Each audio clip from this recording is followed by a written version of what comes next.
Alors 2020 a vraiment été l'année de tous les challenges, pour beaucoup d'entreprises comme pour nous. Aujourd'hui, je vais vous partager ce qui s'est passé chez MyCTO Friend en 2020. Les bonnes choses, ainsi que les challenges que nous avons dû surmonter, comme le fait de ne pas réaliser la levée de fonds que nous avions anticipée.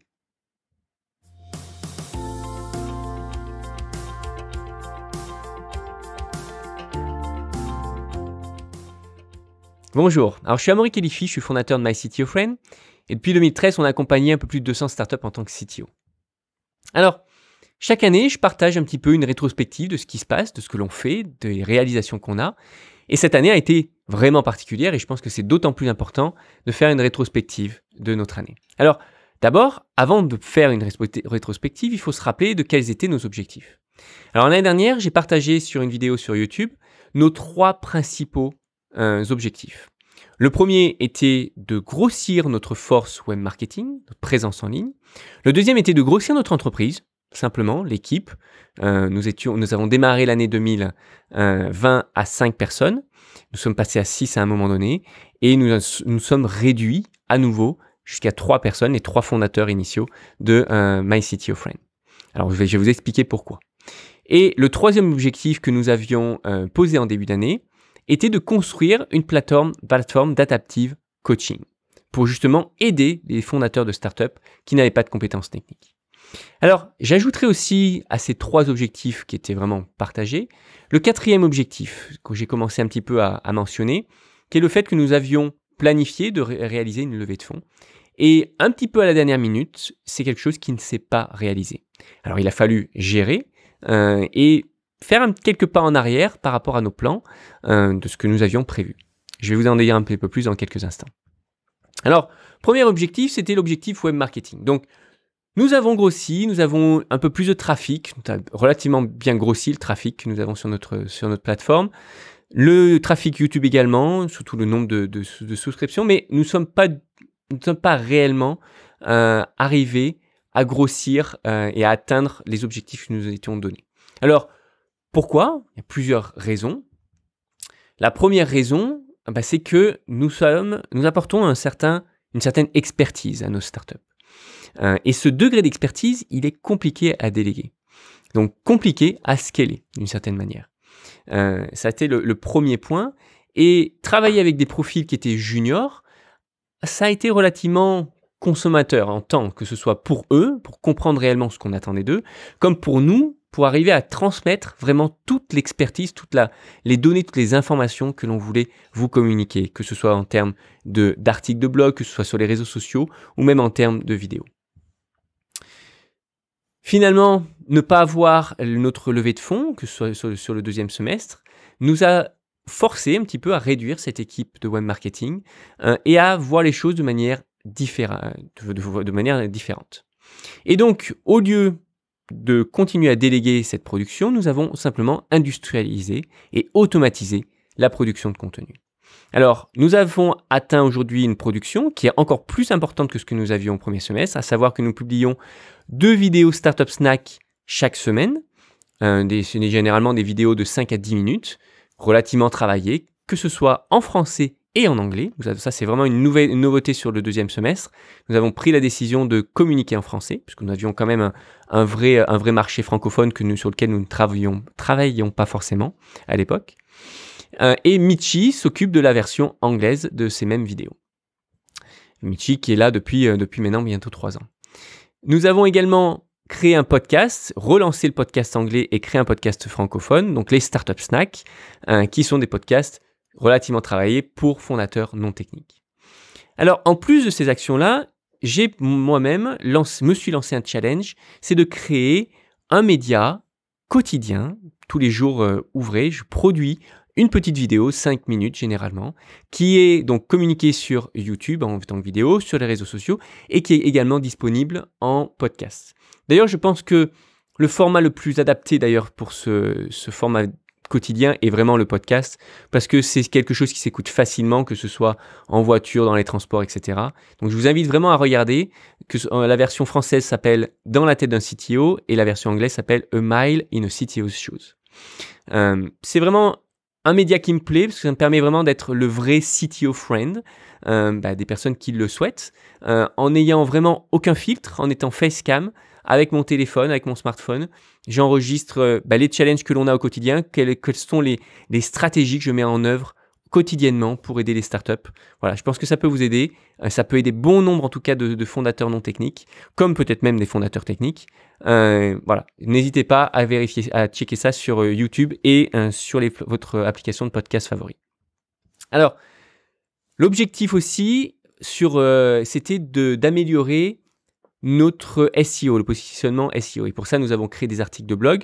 Nous avons un petit peu ralenti sur le deuxième semestre, mais nous allons revenir un peu plus en force en début d'année. Mais je viendrai un peu plus en détail sur le plan 2021 dans une prochaine vidéo d'ailleurs. Alors, conclusion pour cette partie web marketing.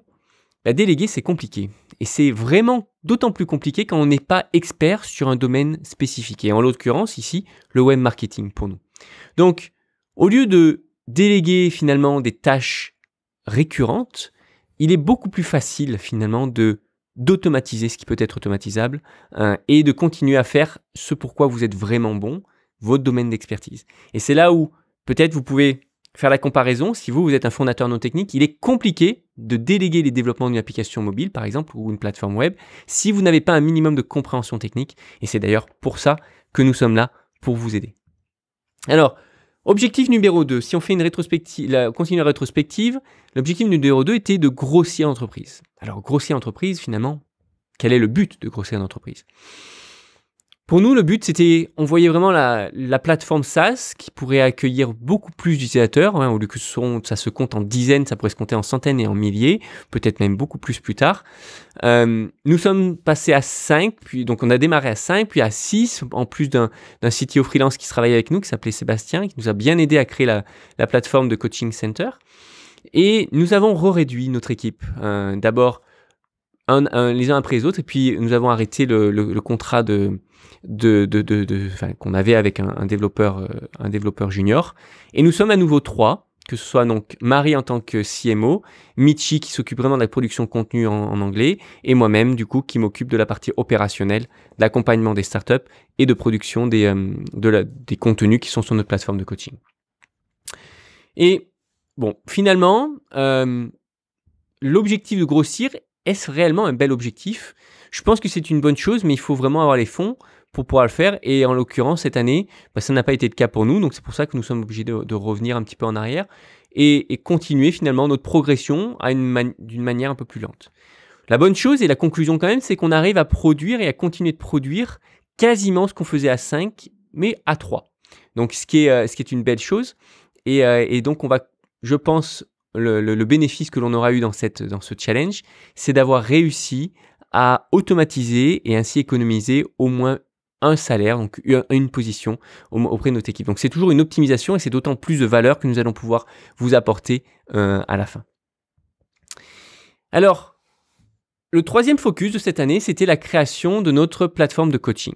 Alors, notre plateforme de coaching, plateforme d'adaptive coaching, a été créée, elle est opérationnelle, on a dans les grandes lignes, on a une version bêta qui est en bêta privée pour l'instant.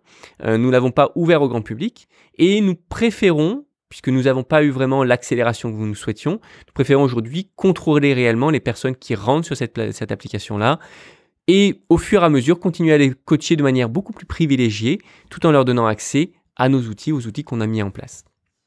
Donc, plus doucement mais sûrement, nous continuons d'avancer vers cet objectif de créer une plateforme SaaS qui pourra aider tous les fondateurs non techniques qui n'ont pas de compétences techniques et qui ont besoin de spécifier leur projet, choisir leurs prestataires, etc., de manière prudente.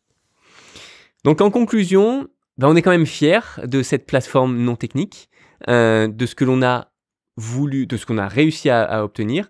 On n'est pas au même niveau que ce que l'on aurait souhaité atteindre, tout simplement parce que nous n'avons pas eu ces fonds-là, mais la patience, je pense, est vraiment une qualité qu'il faut savoir avoir en tant qu'entrepreneur. Et c'est dans cette direction-là qu'on va continuer d'avancer et continuer de développer notre plateforme. Alors, dernier point, le dernier challenge, c'est celui de ne pas avoir fait cette levée de fonds. Finalement, comment est-ce que nous avons surmonté ce challenge-là ? Alors, j'ai quelqu'un un jour qui m'a dit, finalement, le meilleur investisseur que tu peux avoir, c'est ton client. Et je pense que ça n'a jamais été aussi vrai, que ce soit pour nous, pour n'importe quelle autre entreprise, pour la plupart des startups. Plus vous comprenez finalement vos clients, plus vous serez capable de les servir. Parce que dans Software as Services, c'est quelque chose que vous voulez créer, il y a le software, c'est le logiciel qui fournit un service. Et il n'est pas concevable de pouvoir fournir un service si vous ne maîtrisez pas ce service manuellement. Et c'est tout naturellement ce sur quoi nous nous sommes repliés un petit peu plus sur cette fin d'année, en redémarrant quelques coachings en one-on-one, en individuel, en ayant vraiment une relation plus privilégiée avec certains projets sur lesquels nous trouvions que c'était pertinent d'intervenir, et ralentissant un petit peu la construction, la plateforme, l'alimentation en tout cas de notre plateforme d'adaptive coaching, puisque l'adaptive coaching fonctionne avec plein de contenus, des micro-modules adaptés dans toutes les situations, et donc nous avons eu besoin d'être prolifiques sur la création de contenu pour cette plateforme-là. Voilà, nous continuons à avancer dans la construction et dans le déploiement de cette plateforme-là, mais un petit peu plus lentement que ce que nous avions imaginé. Bon, conclusion de cette année 2020, ça a été une belle année. Je pense que c'est une année qui a ouvert beaucoup d'opportunités, que ce soit pour nous comme pour beaucoup d'entreprises. Une année à challenge également. Et je pense que la leçon que nous pouvons en retirer, la leçon que je vous invite à vraiment garder, c'est que si vous voulez créer une plateforme SaaS, si vous voulez créer vraiment une startup qui soit scalable, maîtrisez parfaitement la relation que vous avez avec vos clients, maîtrisez parfaitement le service one-on-one que vous pourriez fournir, parce que c'est à partir de là que vous allez pouvoir scaler. Nous avons voulu faire un shift un petit peu trop rapide sur un mode SaaS. Nous avons réduit quasiment totalement nos activités de service sur une partie du premier semestre, que nous avons dû relancer sur le deuxième semestre. Et je pense que c'était une erreur pour nous de ralentir cette activité de service-là. Et il était essentiel de continuer à travailler sur les deux tableaux, une activité de service et une activité produit. Voilà, j'espère que ça vous aura aidé. Et j'ai vraiment hâte de partager avec vous notre planning pour 2021, qui a commencé un petit peu commence à se dessiner, mais qui n'est pas totalement finalisé, qu'on va finaliser début janvier, et que je vous repartagerai sur une petite vidéo sur le même format. Vidéo ou format audio, évidemment, si vous êtes en mode podcast. Voilà, si vous avez aimé cette vidéo, n'hésitez pas à liker et vous abonner pour recevoir chaque semaine de nouveaux astuces sur comment monter et scaler votre startup. Si vous avez des questions ou un sujet à suggérer, rendez-vous sur myctofriend.co. Vous pouvez aussi trouver notre programme dédié aux startups sans CTO. À très bientôt.